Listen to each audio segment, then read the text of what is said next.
This video is sponsored by Squarespace. We always say things like, "Oh, I'm bad at this," or "I suck at that," but how many of us actually take the time to change ourselves for the better, right? Like we always complain that we're unhealthy, but then 1 minute later we go to the kitchen to eat our sorrows away. Then we say we're so unproductive, but we continue scrolling on TikTok. So in this video, we'll be discussing 6 simple, realistic, and non-basic tips that will actually transform your mental health and life for the better. Tip number 3 is something that you guys need to hear, so be sure to watch the video till then to know what it is. Be sure to subscribe because in a few days, I'll be posting on how to make the perfect organizational system for students. Go through everything you didn't do well last year and make changes. Ask yourself, what did you do wrong last year or what can be improved? Make a list of everything you weren't satisfied with last year. It could be that your math grades are bad, you were involved in too much drama, or you spent too much money on Shopee. Then write down what you were doing and what you think went wrong. So about your math grade, it could be that you were memorizing the formulas, you did a few exercises here and there but not enough, and you thought that maths was boring and difficult. Next, write down the steps that you would take to improve on that. If we don't write down and think about the mistakes that we're making and how to correct them, then by the time that we realize that we're repeating our mistakes, it's already too late. Next, how to cut down on social media. But before we continue, let me give you another update on my study templates, my website, and Squarespace. So some of you actually guessed the name of the website correctly. It is called Miki Nota. Miki is the name of my dog, and Nota means notes in Bahasa Melayu. I am using Squarespace to create a beautiful and practical website that I hope to launch in the next few months. It's literally so easy to create a website for your online store, your blog, your portfolio, and so much more. They'll ask you a few simple questions, then you'll have so many professional and fully customizable templates to choose from. You can also get super detailed analytics for your website, which is perfect if you want to start and grow a small business. So if you're ready to create your own website, go to squarespace.com for a free trial or go to squarespace.com/fayfilms to save 10% off your first purchase of a website or domain. Now, as amazing as social media is, I don't think I need to explain how toxic and bad it can be for your mental health if you don't use it in moderation. For me, as an example, whenever I start to realize that I'm getting slightly addicted to Instagram, I start to compare my body to their bodies, I start to compare my life to their lives, and also I start to want to spend more money on whatever's trending at that time, like makeup or clothes. Mindless scrolling can also do horrible things for your mental health like increased depression, trouble sleeping, shorter attention span, and body image issues. So here's how to tackle that social media addiction. Now, the first step to do is to turn off all unnecessary notifications because there's nothing more distracting than having notifications go off when you're trying to do work.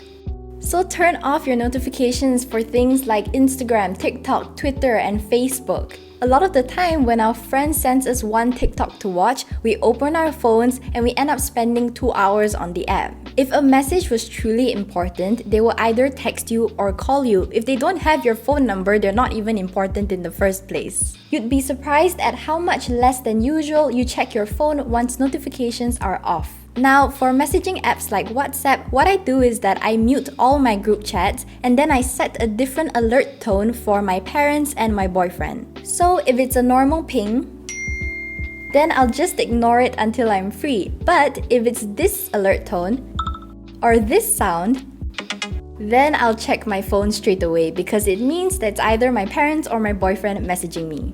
You can do this for anyone important to you, but it just means that you won't waste your time checking your phone every single time it vibrates or pings. Another way to beat social media is to replace it with another habit. I have a really bad habit of watching YouTube videos before bed and I want to change that. So I'm starting a new habit of reading a few pages of a book every night now. Basically, you want to replace your social media addiction with another habit that does not involve a screen. Screens emit blue light, which makes you alert and awake. This is why it takes you 2 hours to sleep if you're scrolling on TikTok in bed.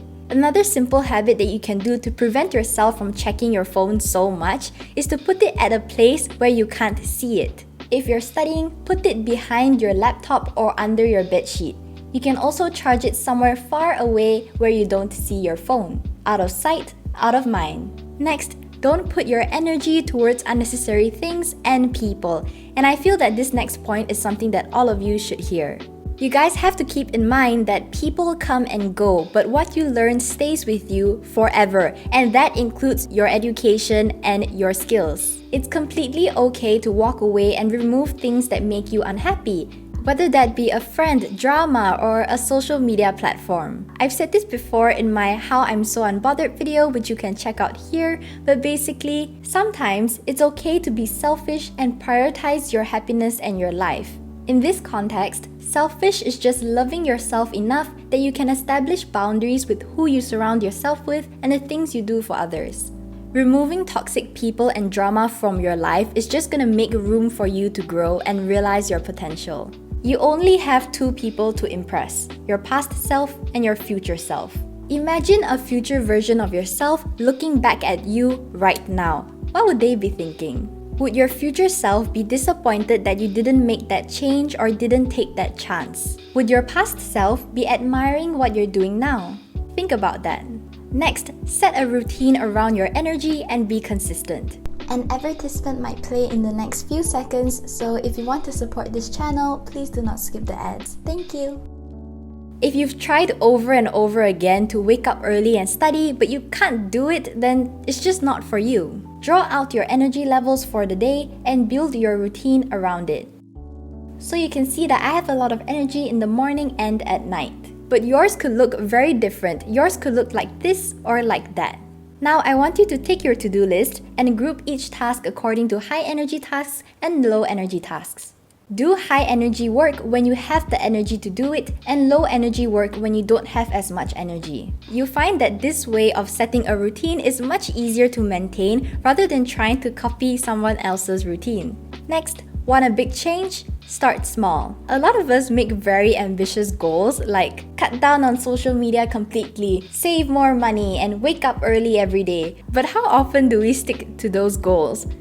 Not very often. That's because we all get super enthusiastic, we achieve success in the short term, and then once all the adrenaline wears off, you get demotivated and then you stop. So that's why we have to start small, make little changes that take little to no effort to maintain. If you want to wake up early, try waking up at 8 a.m. first, then after a week, wake up at 7 a.m., then 6 a.m., and so on. If you want to have a longer attention span and focus more when studying, start studying for short 20-minute intervals and taking 5-minute breaks in between. Once you can confidently study for 20 minutes without your mind wandering off somewhere, then extend each study session by 10 minutes and so on. At the end of the day, starting a new habit shouldn't feel like your whole life is about to start. It should feel like a small, simple step towards achieving something greater. Next, nurture your talent and don't make your life revolve around school. If you're still in school, college, or university, focus only on one skill, interest, or talent that you have. Focus on one area of your life and maximize your potential in it. I made the mistake of doing too many things in high school when really, if I had just put all my energy into one talent that I have, I could have gotten much further. Also, occupying yourself is a very good way to help you stay focused in school. When you don't do any extra activities, your whole life revolves around school, which can actually negatively affect your performance. Because you'll say things like, I'll just study this later, I have the time anyways. So you end up neglecting your studies instead of focusing on it. You'll also be building your time management skills because it forces you to work efficiently to get everything done.